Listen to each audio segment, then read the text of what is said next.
Beto era um daqueles caminhoneiros que já tinham visto de tudo. Desde estradas alagadas até pneus furados no meio da selva, ele sempre dava um jeito de resolver os problemas. Seu caminhão, um Mercedes-Benz 1013, tinha mais de 20 anos de estrada, mas ainda rodava firme, com a cabine decorada com figurinhas de santos e uma velha fita cassete tocando modas de viola. Naquela noite, ele carregava uma carga de madeira extraída de uma área bem no coração da Amazônia. O destino, uma serraria no sul do Pará, onde as toras seriam processadas. A noite estava densa, com nuvens pesadas cobrindo o céu e apagando qualquer traço de luar. O único som além do motor era o canto das cigarras, que parecia aumentar a cada quilômetro percorrido. Beto sabia que aquela estrada era traiçoeira, mas não podia se dar ao luxo de perder tempo. Havia boatos entre os motoristas sobre estranhas aparições naquelas paragens. Mas ele nunca deu muito crédito. Até aquela viagem. Logo depois de passar por um trecho especialmente isolado, a floresta pareceu se fechar ao redor do caminhão. As árvores estavam mais próximas, como se tentassem envolver o veículo em seus galhos retorcidos. Beto sentiu um arrepio percorrer a espinha, mas manteve o olhar fixo na estrada. Só que algo estava errado. O motor começou a falhar, engasgando como se estivesse sendo sufocado. Ele desacelerou, mas o caminhão parou de repente, sem nenhuma explicação.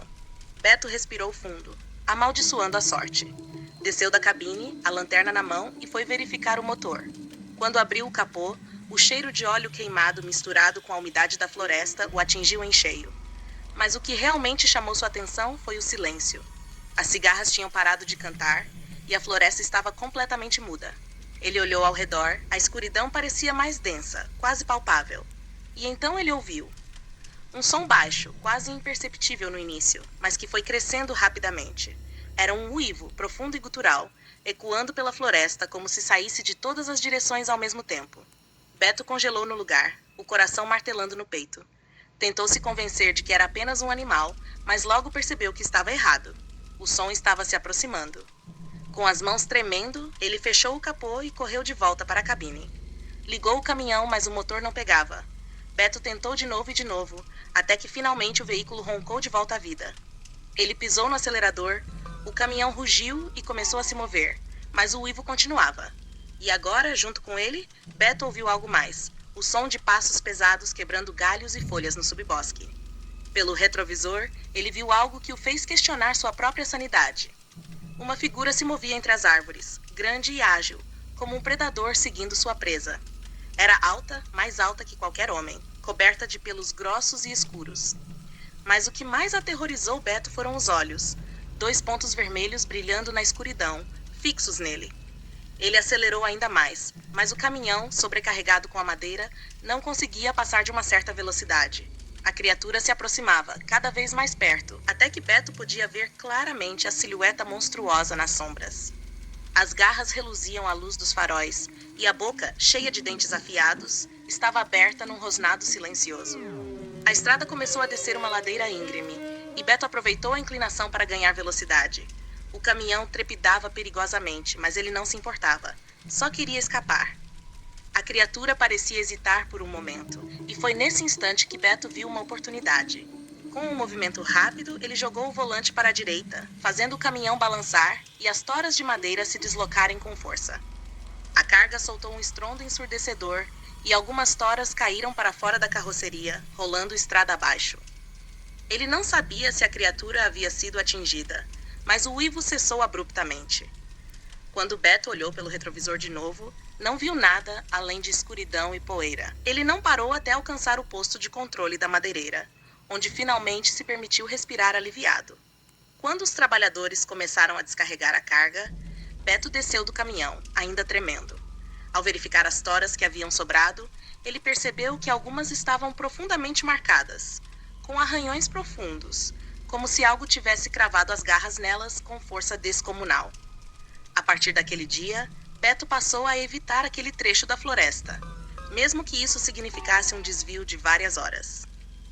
Ele nunca contou o que viu para ninguém, mas toda vez que alguém mencionava os perigos da Amazônia, ele apenas balançava a cabeça e apertava o amuleto de São Cristóvão que sempre carregava no pescoço. E se alguém pergunta se ele ainda acredita que lobisomens são apenas lendas, Beto simplesmente olha para a estrada à frente e diz: acredite no que quiser, mas naquelas matas tem coisa que nem o diabo ousa encarar. Se você gostou dessa história e quer mais relatos sombrios das estradas, não esquece de curtir, seguir, comentar o que achou e compartilhar com os amigos. Era um caminhoneiro calejado, daqueles que não se assustam fácil. Há anos rodava pelas estradas do norte, transportando madeira do Pará para os outros estados. Seu caminhão, um Volvo FH vermelho, era sua fortaleza móvel. A cabine estava sempre organizada, com um pequeno amuleto de São Cristóvão pendurado no retrovisor. Ele nunca foi muito religioso, mas não dispensava uma proteção extra, principalmente nas estradas traiçoeiras da Serra do Cachimbo. Aquela viagem começou estranha desde o início. O céu estava encoberto por nuvens densas, e o vento soprava com uma força incomum, carregando consigo o cheiro úmido da floresta. Carlos sentiu o ar pesado, como se a atmosfera estivesse saturada de algo invisível e sinistro. Ele ajustou o espelho retrovisor e deu uma última olhada na carga. Toras gigantescas de mogno, amarradas com correntes grossas. A madeira parecia absorver a pouca luz que restava, deixando tudo mais escuro ao redor. A estrada serpenteava pela serra, ladeada por paredões de pedra de um lado e o abismo do outro. A noite caiu rápido, e a neblina começou a subir, envolvendo o caminhão em uma cortina espessa e fria. Carlos, acostumado a condições adversas, acendeu os faróis auxiliares e seguiu em frente, mantendo as mãos firmes no volante. Mas algo dentro dele estava inquieto.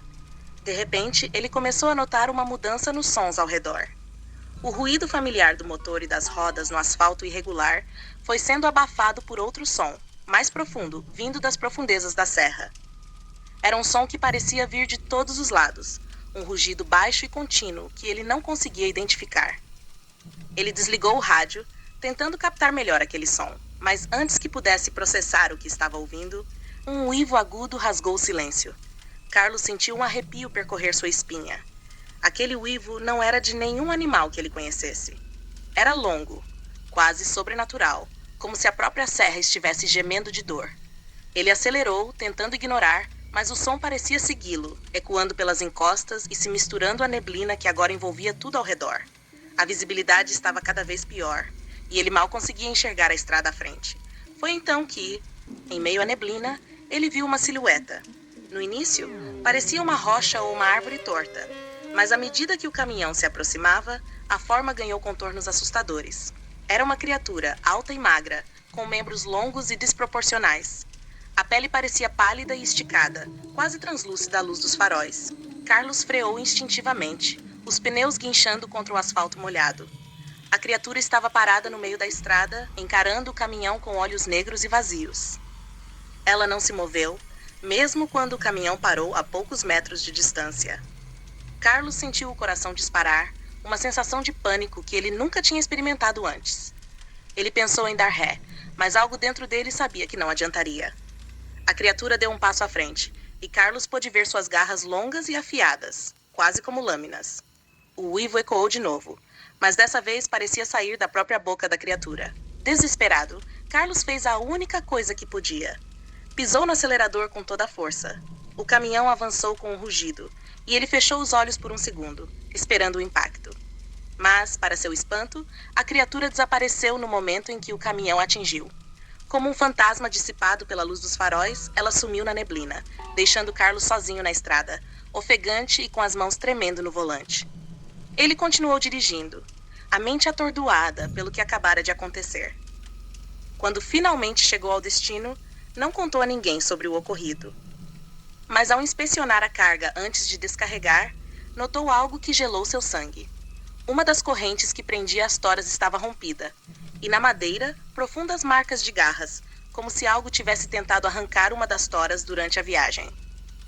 Carlos nunca voltou a falar sobre aquela noite, mas todas as vezes que cruzava a Serra do Cachimbo, fazia questão de tocar o amuleto de São Cristóvão pendurado no retrovisor e rezar em silêncio para não ver aquela criatura de novo. Sempre foi um homem de poucas palavras. Caminhoneiro desde os 18, conhecia cada curva da BR-103 como a palma da mão. Seu velho caminhão, um Scania 112H azul, era sua casa sobre rodas. A cabine cheirava a óleo diesel e tabaco, com uma foto desbotada dos filhos presa no painel. Mas naquela noite, enquanto cruzava as estradas de terra que cortavam a floresta amazônica no Pará, ele sentia algo que não conseguia explicar.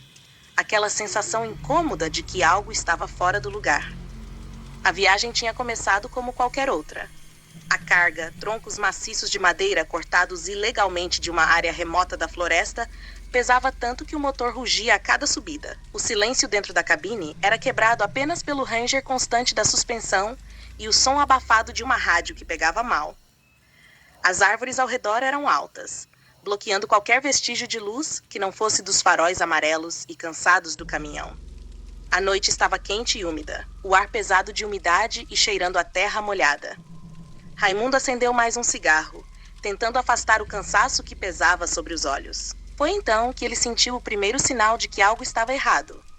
O vento, que antes soprava preguiçoso entre as árvores, começou a soprar mais forte, trazendo com ele um cheiro pútrido, algo entre carne podre e enxofre. Era um odor que não pertencia àquele lugar. Ele abaixou o vidro, franzindo a testa tentando identificar de onde vinha aquele fedor, mas o que ouviu em seguida fez seu sangue gelar. Um uivo. Baixo e distante, mas claramente de algum animal grande. Ele já tinha ouvido lobos antes, mas aquilo era diferente. Havia algo de profundamente perturbador naquele som, algo que mexia com seus instintos mais primitivos. Raimundo acelerou um pouco, sentindo o suor escorrer pela nuca. O caminhão gemeu sob o peso da carga, mas ele não se importou.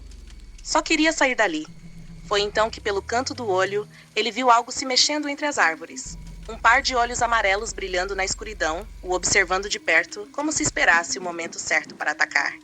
Ele pisou fundo no acelerador e o motor roncou alto, mas aquela sensação de ser vigiado não abandonava. O uivo ecoou de novo, dessa vez mais próximo, reverberando nas entranhas da floresta. Raimundo olhou pelo retrovisor e sentiu o coração parar por um segundo. Ali, correndo ao lado do caminhão, estava uma criatura que ele nunca tinha visto antes. Parecia um lobo, mas era grande demais, com um corpo robusto e musculoso, coberto por pelos escuros que refletiam a luz dos faróis. E o mais apavorante, ela andava sobre duas patas, com garras que reluziam como facas à luz da lua. Desesperado, Raimundo tentou acelerar ainda mais, mas o velho caminhão já estava no seu limite. A criatura continuava ali, correndo ao lado dele, com aqueles olhos famintos fixos na cabine. Ele podia sentir o cheiro fétido vindo dela, misturado ao cheiro do motor e da fumaça do cigarro.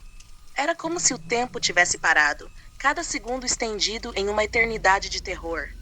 E então, como se brincasse com ele, a criatura soltou um uivo ensurdecedor, tão alto que fez as janelas do caminhão vibrarem. Raimundo soltou um grito de puro pavor, mas manteve o pé no acelerador, as mãos agarradas ao volante como se sua vida dependesse disso. Ele não ousava olhar para o lado, mas sabia que a criatura estava lá, correndo junto ao caminhão, como se esperasse o momento certo para atacá-lo. Finalmente, depois do que pareceu uma eternidade, as luzes da madeireira surgiram à frente, fracas, mas visíveis. Raimundo sentiu uma onda de alívio misturada com o medo, mas não diminuiu a velocidade até estar bem perto. Só quando chegou ao portão, ofegante e com o coração batendo no pescoço, é que ele olhou para trás.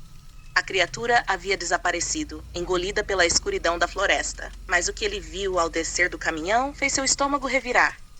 Uma das toras de madeira estava profundamente marcada, como se garras enormes tivessem passado por ali, arrancando lascas de madeira como se fosse manteiga. Ele tocou as marcas, sentindo a textura irregular, e soube que não estava louco. Aquilo era real. Naquela noite, Raimundo dormiu na cabine, mas o sono não veio fácil. Toda vez que fechava os olhos, ele via aqueles olhos amarelos brilhando na escuridão, ouvia aquele uivo que parecia vir do fundo de um pesadelo. E quando finalmente conseguiu pegar no sono, acordou suando frio, com a sensação de que em algum lugar daquelas matas escuras, a criatura ainda estava à espreita, esperando a próxima oportunidade. Se você acha que esse é só mais um conto de terror, tente dirigir por aquelas estradas. Talvez, se tiver sorte, você só ouça o uivo. Se não tiver, bem, boa sorte. Essa versão... Obrigado por ter ouvido essas histórias. Se gostou, curta, siga o canal e compartilhe suas próprias experiências sobre fenômenos sobrenaturais nos comentários. Vamos manter essa conversa assustadora e fascinante.